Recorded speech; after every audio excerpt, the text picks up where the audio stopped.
Chris Pramas. I'm the president of Ronin Publishing.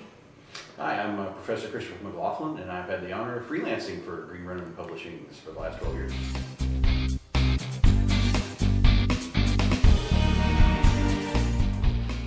So back in 2000, I was working at Wizards of the Coast, working on D&D and D&D miniatures. And that's when the open game license first started up. And the idea was that third-party companies could essentially release D&D books using the open game license. And I wanted to sort of keep doing some RPG stuff on the side. So I thought, well, it'll be fun. I'll start a little company. I'll do it on the side. And maybe we'll do a couple things and that'll be it, or who knows where it'll go. And then things went really well. And so when I left Wizards in 2002, I just stepped into doing the company full time. And then, we've been running ever since then. So how did a professor of political science get involved? Well, I was very blessed to know one of the founding fathers of the company, Al Mangold, who does the layout and graphic design and a fair amount of the art direction for it.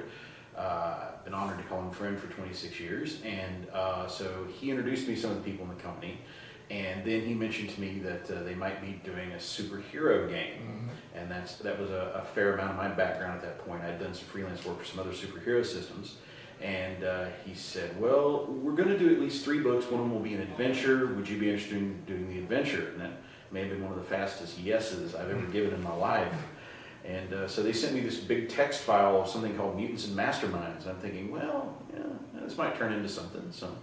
So I started with that one, and it's I'm always grateful to get another one after the previous one, and that's been 12 very wonderful years. So Green Ronin right now has quite a lot of games under its banner, and you, I believe, just won an Emmy. Yes, we did indeed. Yes.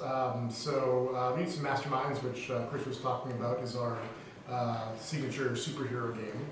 It's in its 3rd edition now, and here's the Emmy.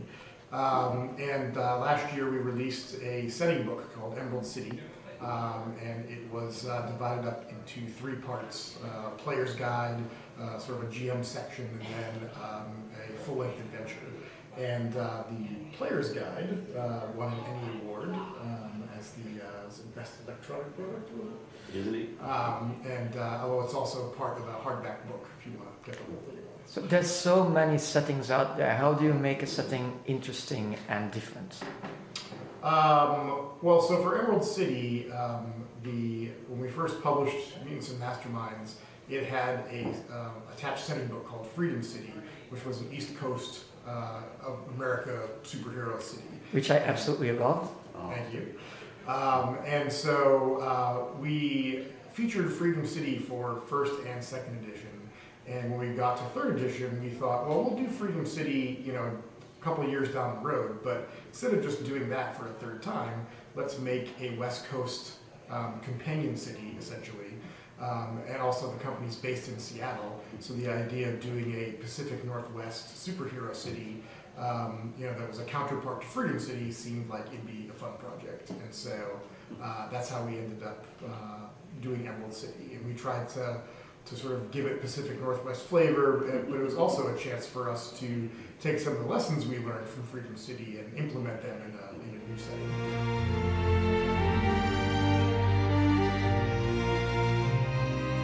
So we do a pen and paper RPG based on BioWare's Dragon Age property. We have been doing a series of boxed sets, releasing the game in sections, and the 3rd box set is coming out in just a few weeks. Then later this year, BioWare is releasing Dragon Age Inquisition, which is the 3rd video game in their franchise. And that seemed like a good time for us to collect up all the material and put it into one big book, and that's going to be the Dragon Age Ultimate Edition.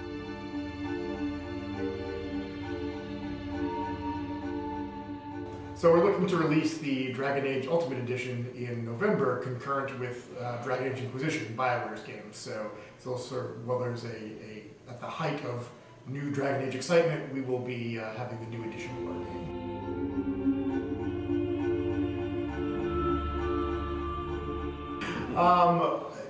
We have different designers in the company, and each of us sort of has a different philosophy of game design.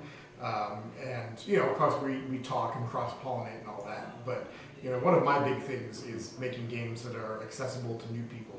And that was the whole idea of the Dragon Age game, is that I want to do something that if you had never done tabletop role-playing before, if you knew Dragon Age from the video games but never tried tabletop, I want you to be able to pick up Dragon Age and learn how to play out of the box.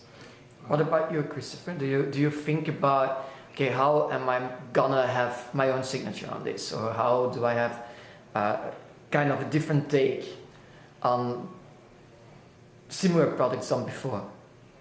Well, I think that every good writer brings something unique to a project. It may be their background, it may be their voice.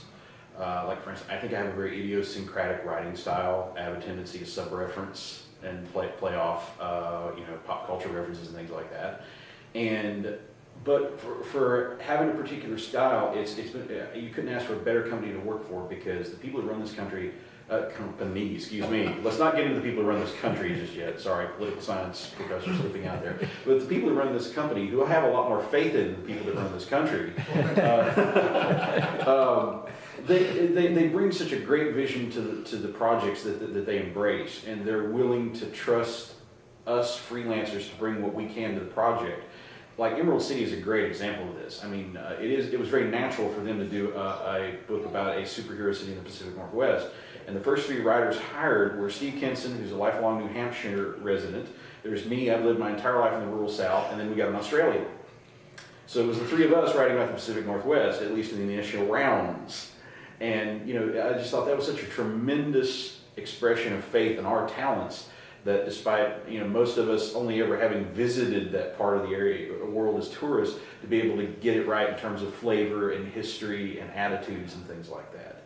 And to have that kind of trust put in you by a company, that's remarkable. At least for me, I get that, and I'm like, how can I not bring 150% to this? They have shown this is such a we trust you kind of moment. I have to do my absolute best to this and bring whatever unique qualities I can to it from my own background, my own experience. I think Christopher wants to get paid to be able to write more products.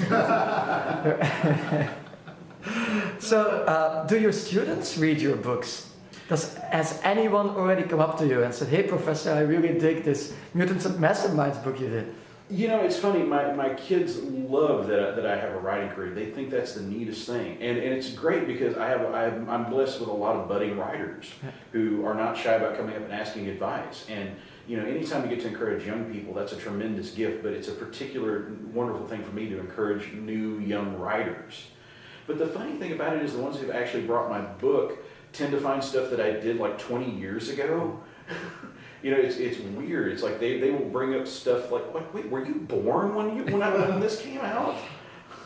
Now, also, you guys have done a few interesting licenses in the past. Yes.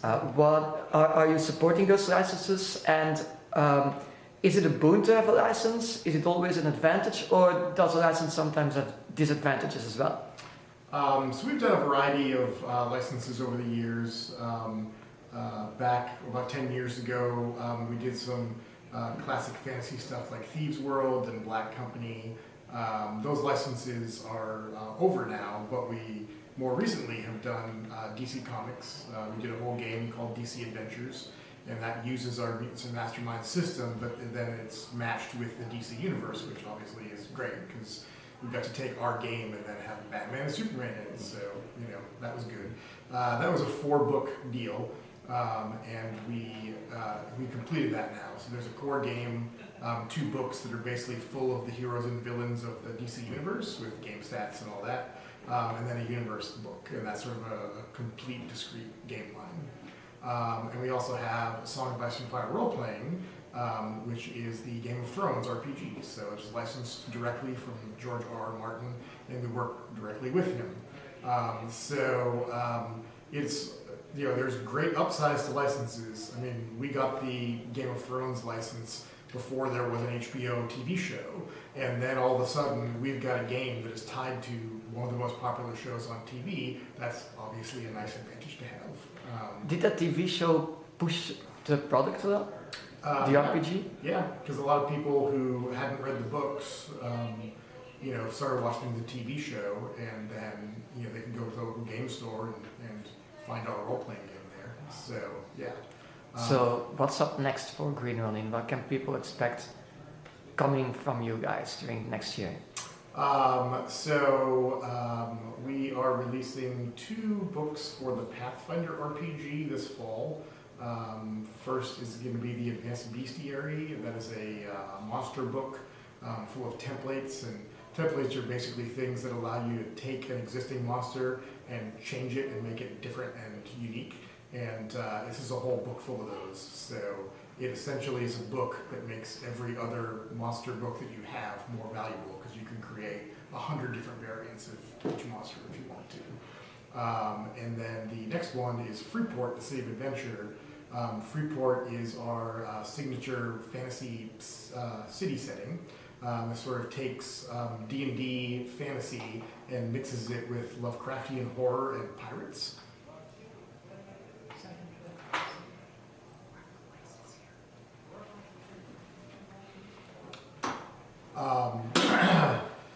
So Freeport has been Freeport is a setting that we've done since the very beginning of the company. Our second product ever was a small 32-page adventure called Death in Freeport that introduced the city to gamers. And this new book is going to be a 520-page full-color hardback with a poster map. So it's going to be the biggest book we've ever done. It's packed full of information about how to use Freeport in your campaign. It's got new full-length adventure in it, and all kinds of support material and beautiful art. So that should be out this fall. And then we're mainly an RPG company, but we do sometimes like to branch out and try other things. So we recently did a Kickstarter for a party card game called Love to Hate. It's a card game for inappropriate people. And that funded just a couple weeks ago, and we're going to be releasing that in November. And that is basically, a very light, fun card game that you can play at bars or, in your living room or what have you. You can learn the rules in like a minute, and it's got a lot of kind of absurdist humor to it, and it's fun. So where can people find you online? So we've got greenronin.com is our main website. Mutants and Masterminds has its own dedicated website, which is mutantsandmasterminds.com. And then we're also on Twitter as Green Ronin Pub, and we have multiple Facebook pages as well, one for the company and then one for each game line. Excellent. Thank you guys, and thanks for the interview. Thank you. Thank you.